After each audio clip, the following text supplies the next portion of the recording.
The Ekiti state government has concluded plans for its maiden edition of a mass wedding for at least 1,000 couples drawn from the 34 local government areas. Hi, welcome to What's Happening. These are our top 10 stories countdown today. At number 10, Myanmar Junta chief Mi Aung Hlaing was sworn in as president on Friday, continuing his rule from a civilian post 5 years after snatching power in a military coup. As the nation's armed forces chief, Mi Aung Hlaing ousted the elected government of Aung San Suu Kyi in 2021, detaining the Nobel Peace Prize laureate and triggering a civil war. After a half-decade of ruling by diktat, he organized an election concluding in January, excluding her party and securing a walkover win for military allies in civilian politics who backed him into the top office. Min Aung Hlaing has resigned as top general to take over as president of the new government ahead of Myanmar's Thingyuan holiday starting Monday, which celebrates the new year with water splashing ceremonies of renewal and rejuvenation. At number 9, Egypt's goalkeeper Mohamed El-Shenawy has been handed a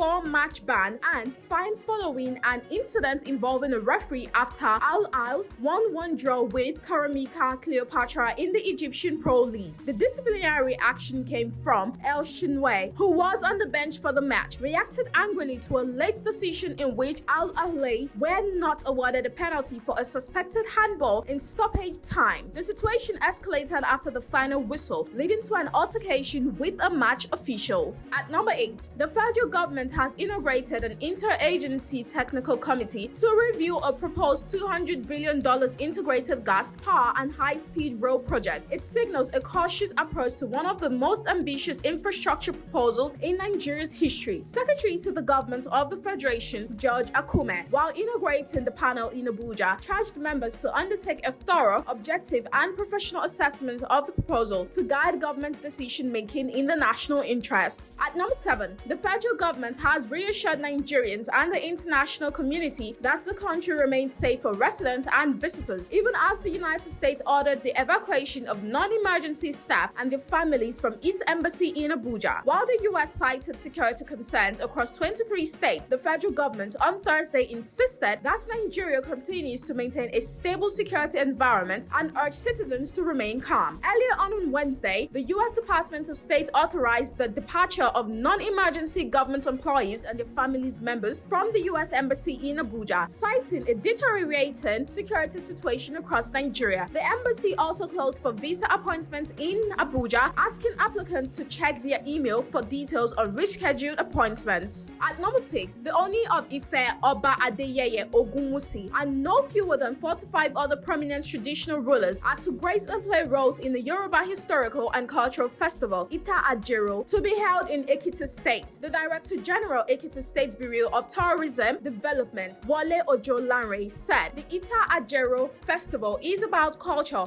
tradition, heritage, and letting evolving generations know that the Yoruba have their history and their story. Ojolanre spoke in Ado Ekiti on Friday while presenting a certificate of recognition of the festival on behalf of the state government to the Ijero Ekiti Kingdom. At number 5, the Comptroller General of the Nigeria Immigration Service, Mrs. Kemi Nandap, has temporarily relieved the commanding officers of the affected command along the Lagos-Seme border corridor of their duties following online reports alleging extortion by personnel of the service. Nandap also ordered an immediate investigation into the incident. The service, in a statement signed by its public relations officer, Akinsola Akinlabi, on Friday said Nandap unequivocally condemns the actions depicted in these reports, as such conduct is unacceptable and stands in direct violation of the core values, ethics, and operational standards of the service. The statement did not specify the number of officers suspended or identify the commands affected, but said the investigation was directed at identifying all officers involved to ensure appropriate disciplinary measures are applied with immediate effects. At number 4, the federal government has launched a nationwide learner identification number system, issuing digital IDs to over 1.9 million candidates registered for the 2026 examinations conducted by the West African Examinations Council and the National Examinations Council. The initiative, announced by the Federal Ministry of Education, is designed to assign every student a permanent and traceable academic identity to support learning continuity, improve education planning, and enable timely intervention in the education system. In a statement on Friday signed by the Ministry country's Director of Press and Public Relations, Boriowo Folashade. The government said the system is aimed at ensuring that every Nigerian child has access to structured and verifiable educational records. At number 3, the Academic Staff Union of Universities, ASU, University of Jos branch, has suspended its withdrawal of services following the payment of March 2026 salaries to its members. The decision comes barely 2 days after the union directed its members to down tools over delays in salary payment and the non-inclusion of the earned academic allowance. In a statement signed by the branch chairperson, Jobe Mowus, the union revealed that clearance for the payment was received shortly after the strike commenced. At number 2, 8 persons have been killed following a late-night attack by gunmen in Mbwele village, Boko's local government area of Plateau State. The assailants reportedly stormed the community at about 11 p.m. on Thursday, opening fire on residents in a sporadic shooting that lasted nearly an hour. The victims were members of the same family, while at least 3 others sustained injuries and several persons remain missing. Those confirmed dead include Elda Iliya Mangut Dakus, Lok Titus Dakus, Habila Istifanu Dakus, Hassan Istifanus Dakus, Hassan Moses Dakus, Biggie Lucky Dakus, Sunday Gideon Dakus, and Innocent Barnabas McQueen. At number 1, the Katsina State government has concluded plans for its maiden edition of a mass wedding for at least 1,000 couples drawn from 34 local government areas. This is part of the government's initiatives aimed at reducing the burden of social vices in the state. The Director General of the Katsina State Hisbah Board, Malam Abu Amma, said during a livelihood support and counseling training on Thursday that many widows, orphans, and vulnerable individuals are unable to get married despite their willingness due to socio-economic challenges. That's all for today. See you next time on What's Happening.